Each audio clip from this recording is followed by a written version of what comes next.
silabă. Cred că am silabisit foarte mult în această seară. Bună seara, Cristi! Bună seara, Lucia! A fost un picuț de agitație pozitivă și lucrativă în această seară de 4 martie, vineri, anul de grație 2016. O seară după o săptămână plină. Am avut mărțișor? Da, așa este. Și sper că toate doamnele au primit un mărțișor. Dacă nu, din gândurile noastre bune vom împleti acum cel mai frumos mărțișor pentru domnile voastre pe 104,6 MHz. De asemenea, ne pregătim pentru 8 martie și am mai avut ceva special în această săptămână. Am avut o zi în plus, suntem mai bogați cu o zi în acest an. Cu 24 de ore a fost ziua de 29 februarie. Pentru mine e un cadou deosebit pentru că mama mea a împlinit 17 ani, încă 4 ani și atinge majoratul. Și a fost și o bucurie să o am alături de mine aici, așa că dăm voie să-mi salut părinții, Virginia și Cornel Țibre. Sper că sunteți undeva confortabil și ne ascultați cu plăcere.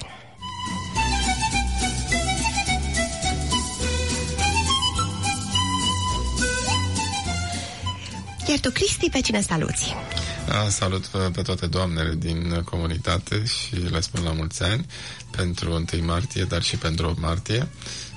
Nu avem noi prea mulți ghioci aici, a fost destul de cald, dar da, viața este frumoasă, vara este încă frumoasă, toamna, de fapt, calendaristică deja. E o vară nebun de frumoasă în Auckland. Așa este, adevărat. Și sper să vă placă emisiunea din seara asta, care este o emisiune specială, o emisiune foarte aproape de sufletul meu. Este o emisiune în 2 episoade. Primul este astăzi și altul va urma, o să vedem noi când o să avem ocazia. Este o seară dedicată lui Vladimir Cosma. Sunt sigur că puțină lume cunoaște acest nume. Este cel mai faimos creator de muzică de film dat de România. Cel mai faimos creator român de muzică de film și s-a remarcat în special în străinătate, de fapt numai în străinătate, pentru că în România au fost alți creatori mari și ei de asemenea, Salamanian și alții care au făcut muzică de film foarte, foarte bună, dar Vladimir Cosma a reprezentat România în afară, în Franța, de fapt, care este țara lui adoptivă. Dar cu stilul românesc, o piesă pe care ați ascultat-o și care este dintr-o comedie care se traduce The Dinner Game în engleză. Este o comedie a lui Francis Weber și este un film produs de Alain Poiré, care a fost un foarte mare nume în cinematografia franceză, un film din 1998. În general, Vladimir Cosma a făcut comedii. O să avem câteva piese speciale ale lui Vladimir Cosma și câteva intervenții cu Vladimir Cosma dintr-un interviu de la colegii noștri de la televiziunea română. Doar 2-3 bucățele de câteva minute. Foarte interesant să-l auzim. Sunt foarte rare interviurile cu Vladimir Cosma și pun pariu că nu multă lume știe piesele cele mai faimoase ale lui Vladimir Cosma și m-am gândit să avem câteva dintre piese și apoi să punem și piesele celor care erau rivalii lui Vladimir Cosma la acel moment, o piesă sau 2, ca să vedeți în ce companie selectă a creat muzică și cât de minunată e muzica asta.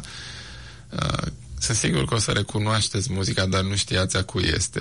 Asta este. Și prima piesă începe de fapt cu câteva gânduri ale lui Vladimir Cosma despre această melodie. Este cea mai faimoasă melodie a lui, Sârba, dintr-un foarte, foarte, foarte mare, uriaș film, o comedie cu Pierre Richard din 1972, Marele Blond cu pantof negru. Să ascultăm. La Paris trebuia să-mi găsesc o identitate muzicală, fiindcă ceea ce e important este ca fiecare compozitor să reprezinte pe el însuși și să nu fie o oglindă, o copie servilă a Occidentului. Și una din tentațiile compozitorilor români erau când eram în România, era să copiem Occidentul, să facem ca Duke Ellington, să facem ca Schoenberg, să facem ca această. Și eu am încercat, când am venit aici, problema era exact inversată, adică trebuia n-aveau nevoie de mine pentru a face o muzică occidentală, ci trebuia să-mi găsesc personalitatea mea. Și personalitatea mea mi-am găsit-o prin revenind la rădăcinile muzicii românești. De altfel, primul meu succes popular, ca să spunem așa, a fost muzica lui Grand Blond avec une chaussure noire. Nu știu cum a fost tradus în românește, Marele Blond cu pantoful negru sau ceva în genul ăsta, în care am introdus un fel de folclor imaginar, cum numea Bartók, dar în plus de esența melodică a temei, am utilizat naiul și țambalul în această muzică, instrumente care erau complet uitate în Occident și în Franța de începutul anilor 1910, perioada în care au fost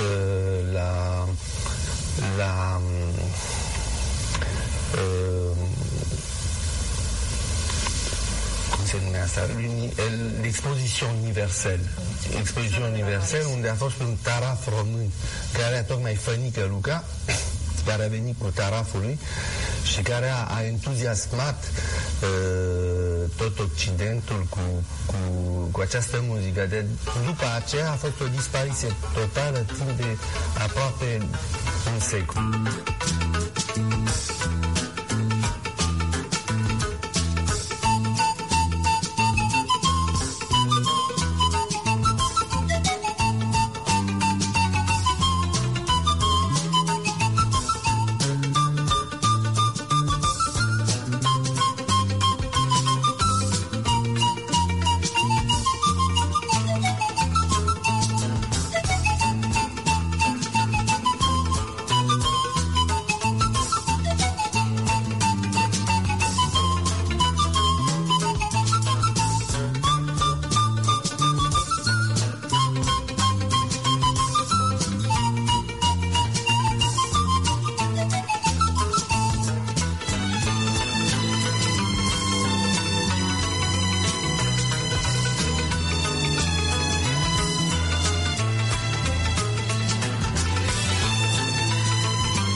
Încerc să citesc pe acest ritm minunat.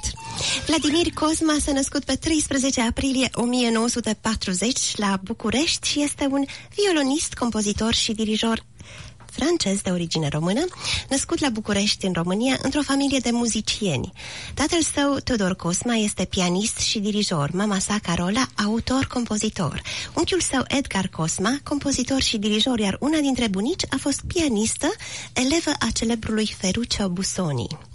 După câștigarea primelor sale premii la Conservatorul Național de la București, Vladimir Cosma ajunge la Paris, unde emigrase unchiul Edgar în 1963, unde își va continua studiile cu Nadia Boulanger și la Conservatorul Național din Paris. Pe lângă formația clasică, s-a simțit atras de foarte tânăr de muzica de jazz, muzica de film și toate formele muzicilor populare. În 1968, Yves Robert îi încredințează prima muzică de film, Alexandre le Bienheureux. De atunci, Vladimir Cosma a compus mai mult de 300 de partituri pentru filme de lung metraj sau seriale TV. Așa este și ce ați ascultat, această piesă superbă, este cea mai cunoscută piesă a lui, Marele Blond cu pantof negru. V-am spus, un film cu Pierre Richard, o comedie absolut savuroasă la care se râde în continuu. Deci o comedie minunată, nu trebuie să ai subtitrări prea multe, este un actor, Pierre Richard, care a fost un actor de compoziție, de imagine, deci el juca din mimică, la fel ca și Louis de Funès. Louis de Funès, actorul meu favorit, după părerea mea, cel mai mare actor de comedie din istoria omenirii și este actorul favorit al foarte multor români și acum se dau filmele lui Louis de Funès. Am aici o mulțime de filme și acum se dau filmele la televizor, la televiziunea română, se transmit filmele lui de Funès. Vreau să fac o mică paralelă cu lui de Funès pentru că Vladimir Cosma a compus muzică pentru unele filme în care a jucat lui de Funès. Poate că sunt printre cele mai faimoase filme ale lui. Noi o să... Asta este intenția, a doua emisiune să fie dedicată lui de Funès, în care să vorbim despre filmele lui, pentru că a fost un actor foarte iubit de români și a avut legături cu România, deci putem să discutăm și să ne amintim de filmele pe care le-a făcut și aș vrea să punem piesa următoare. Vreau să vedeți doar în ce companie selectă a compus Vladimir Cosma. A fost la mare concurență cu compozitorul Raymond Lefebvre, care compunea pentru faimoasa serie a jandarmilor din Saint-Tropez, cu lui de Funès și Michel Calabru. Deci aș vrea să ascultăm o secvență de deschidere, genericul din Jandarmul Sensoară, pe muzica lui Raymond Lefebvre, ca să vedem cine a fost, de fapt, cu cine se lupta Vladimir Cosma pentru aceste premii și pentru a face muzică în aceste filme franceze.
Cinematografia îi datorează numeroase succese lui Vladimir Cosma, succese în colaborare în special cu Gérard Houré, Claude Zidi, Pascal Thomas, Pierre Richard, Louis de Funès și mulți alții. Printre cele mai faimoase filme se numără Marele Blond cu un pantof negru, din care am ascultat Genericul. Genericul. Da. Diva, aventurile rabinului Iacob, La Boum, La Chèvre, La Gloire de mon père, Le Dîner de Con. Așa este, și nenumărate alte filme. Avem o listă nesfârșită. Primul film mare în care a apărut muzica lui Vladimir Cosma a fost iarăși foarte faimos pentru români, Aventurile lui Tom Sawyer, un serial de televiziune pe care ni-l amintim cu toții. Apoi în 70 a făcut Distratul cu Pierre Richard, care a fost un film senzațional, și așa mai departe, Marele Blond.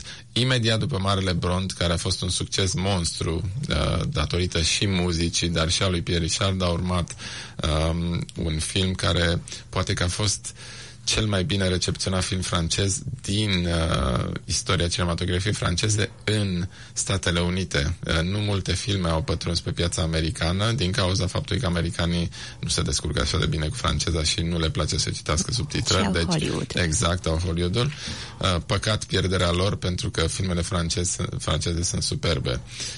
Au substanță, au valoare, sunt chiar și comediile sunt spumoase, savuroase. Țin minte că era concurență mare între actorii americani de comedie și cei francezi și foarte clar cei francezi îi depășeau. Aventurile rabinului Iacob, faimosul film în care lui de Funès joacă pe un rabin, el este de fapt un misogin, un șef misogin care urăște, este misogin și îi discriminează pe toți. Deci este groaznic, un șef groaznic în care îl pot vedea pe lui de Funès, exact, în rolul respectiv. Exact, și are un rol senzațional. Deci, efectiv, la filmul ăla se râde de la început până la sfârșit. Puteți să le vedeți, dacă nu le aveți, le puteți vedea pe YouTube, pentru că sunt acolo. Sunt subtitrate în română? Nu, dar unele sunt, dar sunt în franceză și se înțelege, și de asemenea lui de Funès joacă din mimică, deci nu e nevoie să traduci nimic. Avem noi această idee să pregătim serii de vizionare de filme. Ar fi superb. Și vreau să spun că filmul respectiv este făcut de Gérard Doury, care a fost foarte, foarte mare regizor francez de film, extrem de faimos împreună cu Claude Zidi.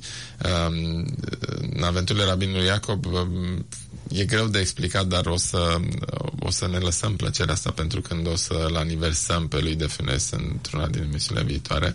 Aș vrea să ascultăm încă o bucățică de interviu cu Vladimir Cosma și apoi imediat piesa titulară din Rabbi Jacob. M-am născut în 1940, 13 aprilie, la București. Nu mai țin minte exact unde, dar eram în plin război și am amintiri de avioane, de bombe, de sirene care sunau și părinții mei, tatăl meu mă lua pe umăr și mergeam în adăpost. Am locuit într-un apartamentaj foarte mic, care era o singură cameră mare pentru noi, pentru toată familia, și deci nu era loc pentru pian.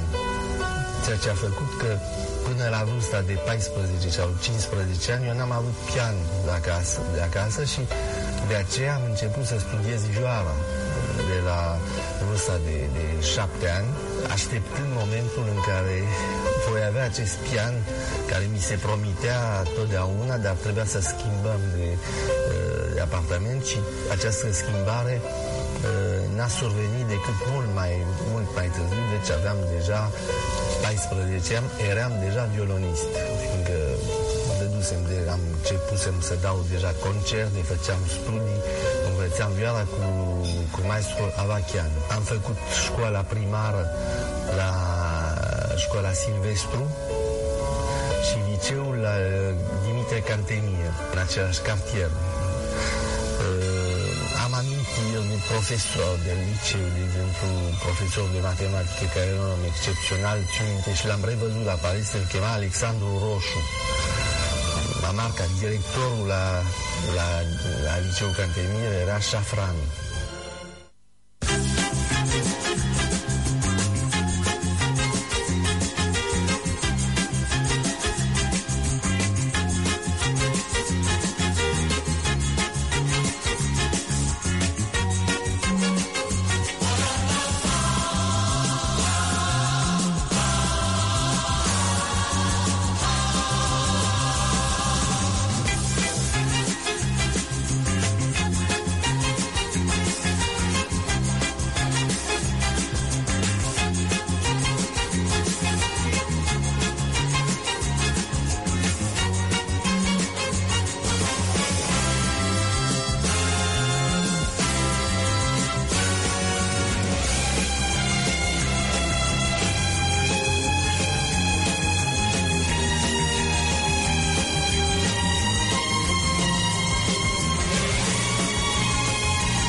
Multe date inedite din viața și cariera lui Vladimir Cosma.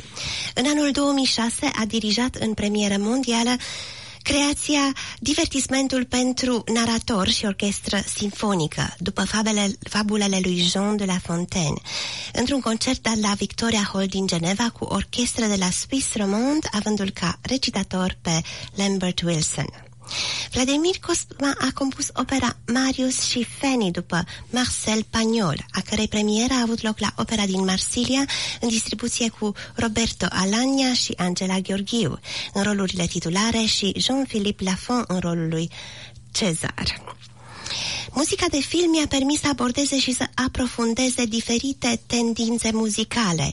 Jazzul, cu opere scrise pentru mari soliști ca Don Byas, Stefanie Grappelli, Jean-Luc Ponty, melodii pentru Nana Mouskouri sau Mireille Mathieu. Așa este. Deci, vezi, nu știi chestiile astea, dar foarte, foarte mare compozitor. Dacă spun câteva din titlurile pe care le-a făcut, nu o să-ți vine să crezi de ce a făcut Întoarcerea Marelui Blond, Aripioară sau Picioruș, Animalul, Zăzania, Sunt timid, dar mă tratez. Deci muzica din toate filmele astea uriașe este făcută de Vladimir Cosma. De asemenea, lucrări de inspirație folclorică pentru Gheorghe Zamfir. Așa este. A lucrat și cu Gheorghe Zamfir și cu încă un naist român, Simion.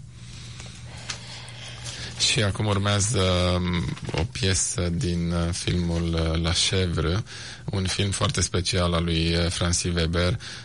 Este un film în care au jucat din nou doi foarte, foarte mari actori, Pierre Richard și Gerard Depardieu. Este o comedie din 1981 și este o piesă care îmi place foarte mult. Acțiunea filmului se petrece în deșertul mexican.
În iunie 2009, Vladimir Cosma a dirijat în premieră mondială în Biserica Sainte-Madeleine de Béziers cantata 1209 pentru soprană, recitator, cor de copii și orchestră, pe care a compus-o cu prilejul centenarului masacrului de la Béziers.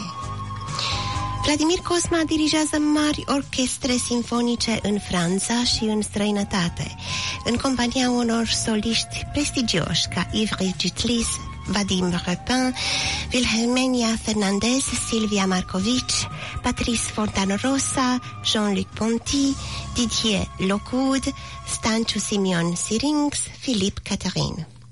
În anul 2009 a apărut la editura Or Collection o carte de interviuri cu Vincent Perrault intitulată Vladimir Cosma comme au cinéma. Și de curând o antologie discografică a compozitorilor pentru filme, regrupând 91 de benzi originale integrale în 2 volume. Iar în 2010, postul de televiziune France 3 i-a consacrat 2 serii, difuzând concertul de la Teatrul Châtelet și un film documentar intitulat Vladimir Cosma Intim. Concertul de la Teatrul Châtelet este superb, se poate viziona pe internet, pe YouTube, l-am văzut, absolut superb, în care puteți asculta aproape toate piesele din această seară și compoziții simfonice care sunt foarte, foarte, foarte interesante, cu motive folclorice românești, cum o să vedeți de asemenea și în seara asta următoarele piese. Piesa imediat următoare este dintr-un film pe care îl ador. Este un foarte faimos film al lui Claude Zidi, care se numește în franceză Lei ou la cuisse. Traducerea românească este absolut superbă, Aripioară sau Picioruș, și evident în rolul principal uriașul actor lui de Funès, care joacă rolul unui inspector de la faimosul ghid Michelin, un inspector gastronomic, și merge deghizat în tot felul de în cucoan, în băiețel tânăr, în american, merge deghizat în diverse restaurante și le dă note, ia mostre din mâncare. Este absolut superb film, o comedie extraordinară, remarcabilă, muzica de asemenea, Vladimir Cosma, și filmul a fost făcut în 1976.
Pe aceste frumoase acorduri să dăm cezarului ce este al cezarului, știrile din partea Asociației Doina. Balul Mărțișorului în alb și roșu. Mulțumim celor care s-au înscris și vă așteptăm cu mic mare îmbrăcați în ținute albe și roșii la Balul Mărțișorului. Mâine, sâmbătă 5 martie, începând cu ora 6 la Danish House, 6 Rockridge Avenue în Penrose. În programul serii vor fi muzică bună, dans, o cină românească cu aperitive, mici, sarmale și desert, concursuri cu premii, surprize și multă voie bună. Din motive organizatorice, nu vor fi bilete la ușă. Asociația Doina mulțumește firmei Deli Transilvania pentru sponsorizare. Atenție, aveți la dumneavoastră bani, cash pentru mici, sarmale, desert și băutura de la bar.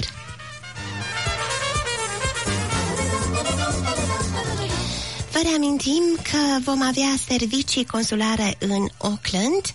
Am primit un mesaj din partea doamnei ambasador Neta Bărbulescu. Stimați prieteni din Noua Zeelandă, după cum am anunțat încă din noiembrie 2015, se va organiza un consulat itinerant la Auckland, în Noua Zeelandă, în perioada 19-20 martie 2016. Locația va fi Margot Street, numărul 3, Epsom, etajul 3, sediul firmei Grass Valley.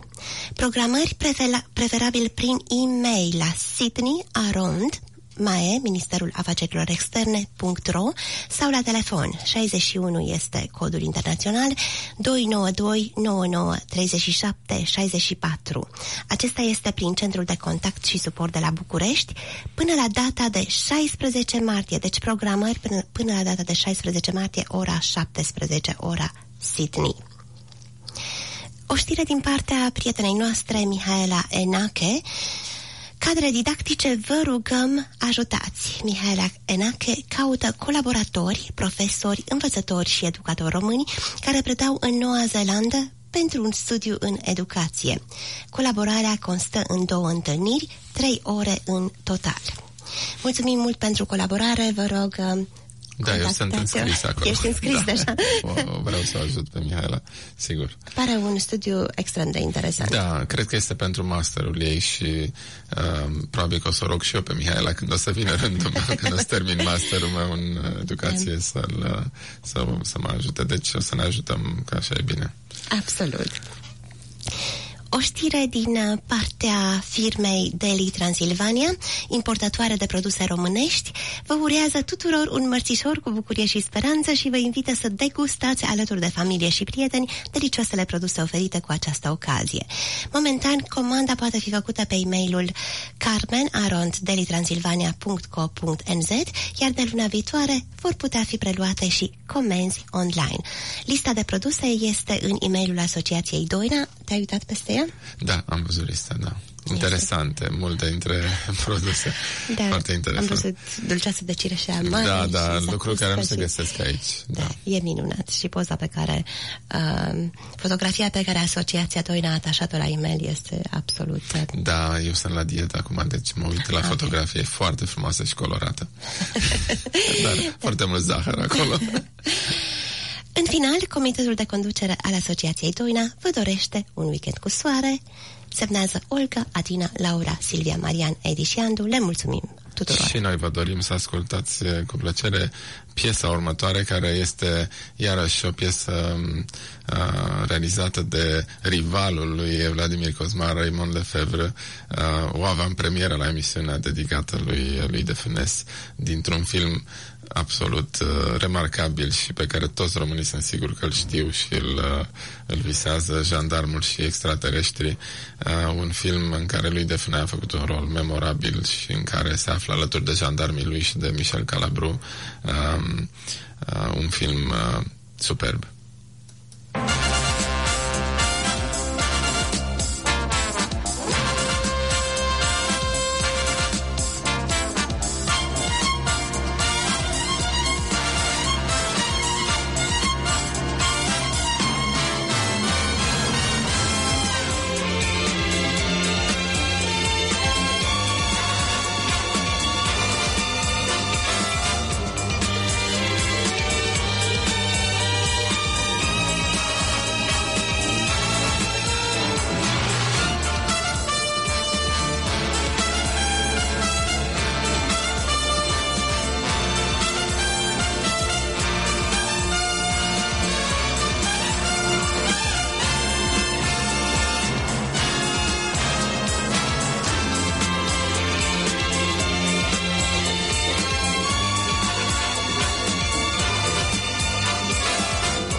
Vladimir Cosma a primit 2 premii César pentru cea mai bună muzică de film, Diva, în 1982 și Le Bal, în 1984, apoi 2 premii d'Or pentru cea mai bună muzică TV în 1986 și 1991 și diferite premii și distincții în Franța și în lume.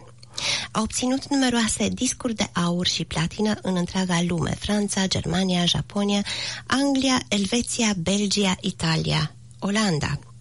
Vladimir Cosma este cavaler al Ordinului Național al Legiunii de Onoare, mare ofițer al Meritului Cultural Român și comandor al Ordinului des Arts et des Lettres. Da, și vreau să spun că înainte de a prezenta piesa următoare, a făcut muzică pentru filme speciale create pentru muzica lui.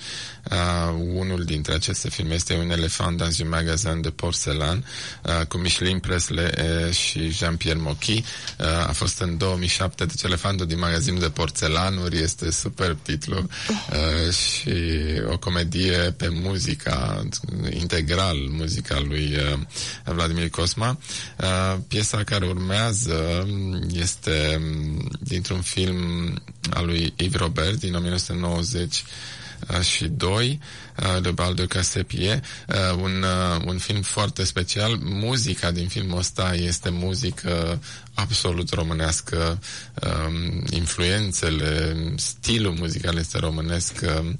Chiar aș vrea să vedem împreună aceste influențe și, dacă nu mă înșel, la începutul acestei piese sunt câteva vorbe despre aceste influențe de la Vladimir Cosma. Să ascultăm. Profesorii pe care am avut la conservator nu erau pentru mine modele muzicale, fiindcă erau oameni extrem de axați, majoritatea, pe o muzică foarte modernă, foarte influențată tocmai de acest curent post-dodecafonic. Și erau moderniști. De exemplu, am învățat cu Aurel Stroi, cu Miriam Marbe, dar erau oameni destul de îndepărtați de mine din punct de vedere al concepției muzicale pe care vroiam să o... Adică eram mult mai pasionat de muzică de jazz, de muzică populară, chanson, tot urmând această cale de muzician clasic, dar eram mai deschis la alte orizonturi. Am fost educați pe linia ceea ce se numea școlile naționale. Școala Națională Românească și Școala Națională Rusă, mai ales ungurească, Bartok și toată această influență a folclorului țării mele m-a marcat de când eram mic. Și de la vârsta de 10-11 ani am fost interesat de toate folclorurile din lumea întreagă.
distințiile primite de către Vladimir Cosma.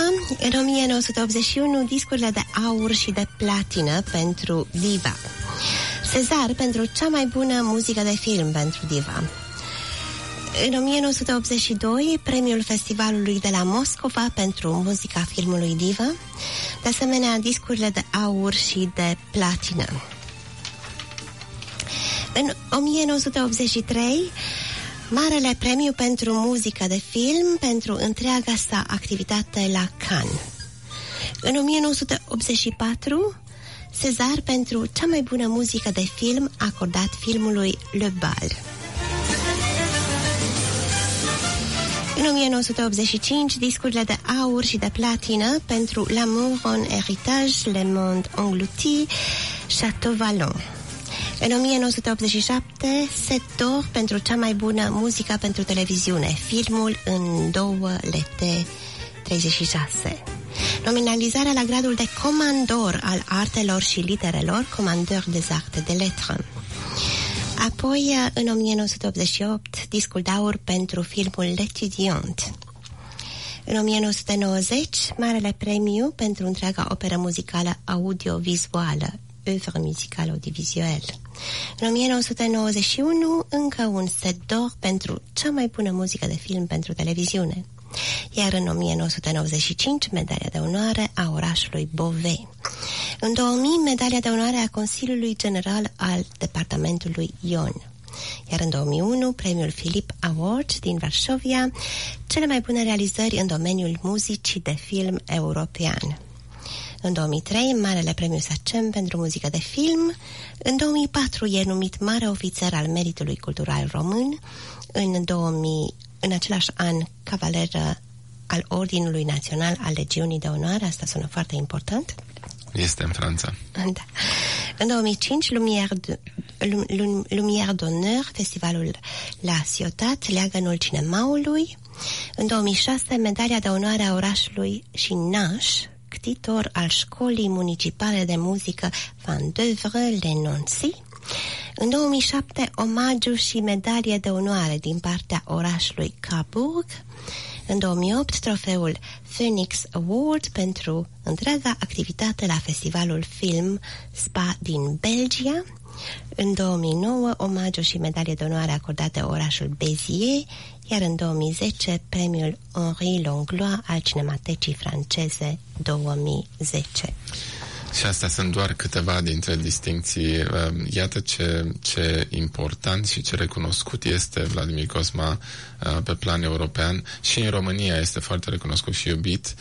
Se știe pentru că românii iubesc filmele, comediile și au iubit acești mari actori. Nu l-am iubit doar pe Piedone, pe Burt Spencer și pe Terence Hill, dar i-am iubit și pe lui de Funès și Jean Marais și Gerard Philippe și Pierre Richard și așa mai departe, toți monștrii sacri ai cinematografiei franceze.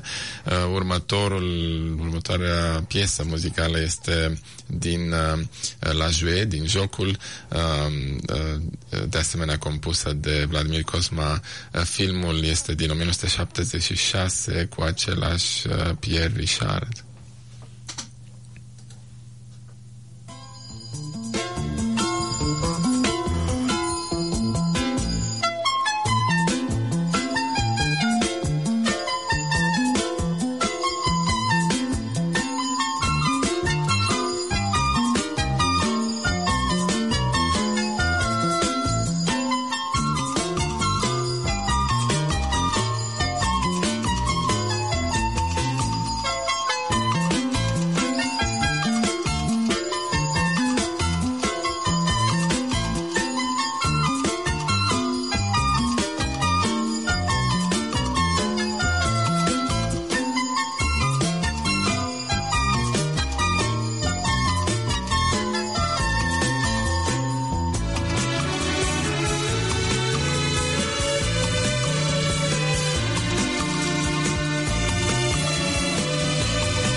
piesa din filmul Jocul. Exact, din filmul Jocul și putem să trecem la piesa următoare, pentru că nu mai este mult timp din emisiune. Cine nu a auzit, ce român nu a auzit de filmul Sunt timid, dar mă tratez? Același Pierre Richard în 1978, la 2 ani după Jocul, un actor foarte prolific, întocmai ca și lui de Funès. Pun pariu că nu știai că lui de Funès și-a început activitatea cu adevărat importantă la 50 de ani și a făcut filme până în jur de 76 când a murit. Deci ce a făcut înainte? Diverse roluri micuțe, primele filme cu adevărat importante, roluri le-a avut începând de la 50 de ani, deci în 25-26 de ani de carieră a făcut peste 100 de filme, dintre care 50 sunt extraordinar de faimoase. Ca să vezi. Exact. Deci, putem și noi. Deci piesa următoare este din Sunt timid, dar mă tratez, și după aceea o să revenim și o să vorbim puțin.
Vladimir Cosma într-o seară de 4 martie, anul de grație 2016, și sperăm că aceste ritmuri v-au înveselit oarecum și v-au pregătit pentru un weekend pe care vi-l dorim de excepție. Câteva minute în care să vă menționăm cam ce vă așteaptă în emisiunile viitoare cu Lucia și Cristi. Vreau să spun doar că puteți să urmăriți o parte din aceste filme, majoritatea de fapt, pe YouTube și să vă reamintiți de vremurile bune. Categoric mi-aduc aminte titlul, dar nu mi-aduc aminte aproape absolut deloc de cine. E mai bine, pentru că o să te bucuri când le revezi. Mai bine. Vreau să spun doar că și emisiunea noastră va putea fi vizionată pe YouTube, dar într-un moment în care voi avea timp, probabil în vacanță, sper să am timp să montez câteva emisiuni, pentru că nu e așa de simplu să pui, trebuie tăiate și aranjate, dar le filmăm, le avem filmate, deci nu e problemă, la un moment dat or să fie acolo. Pentru că minunatul nostru profesor care se ocupă de cor, ce face corul, Cristi? Corul face foarte bine, ne-am înscris la competiția Big Sing, acum am 26 de fete și acum trebuie să fac o selecție și facem audiție nu ca în B de la Monte și la Mare, ca la X Factor. Da. Facem audiție pentru cele mai bune voci, pentru că mergem la competiția națională unde vor fi 400 de coruri. Cine vrea să urmărească secvențe de la competițiile competiția de anul trecut, Big Sing, poate să se uite pe Maori TV în fiecare duminică seara de la 7:30 la 8. Sunt 2 coruri și muzica este superbă. Noi vom cânta o piesă în romani, deci în Gypsy au fost foarte încântați, le-a plăcut enorm, este superbă piesa. A fost faimoasă pentru că a apărut în Pisica Albă, Pisica Neagră lui Costurița și a fost preluată de Goran Bregović. Este o piesă superbă pentru cor. Vom cânta la această competiție o piesă în limba română care este absolut superbă pentru cor. Se numește Coborât din deal în vale și probabil că o știm cu toții. Și de asemenea sperăm să mai cântăm încă un cântec, cred că Amazing Grace, pentru că suntem o școală creștină și trebuie să cântăm și un cântec cu oarecare temă religioasă. Deci cam asta e cu corul. Voi pregăti ultima piesă din colecția Vladimir Cosma?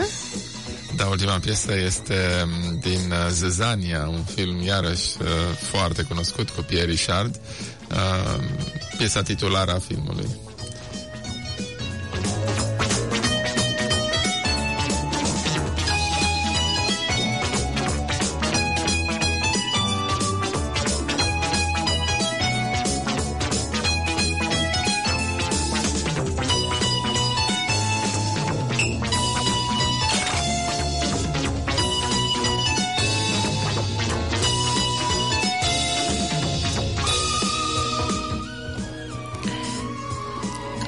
Și un pic până la sfârșitul emisiunii noastre.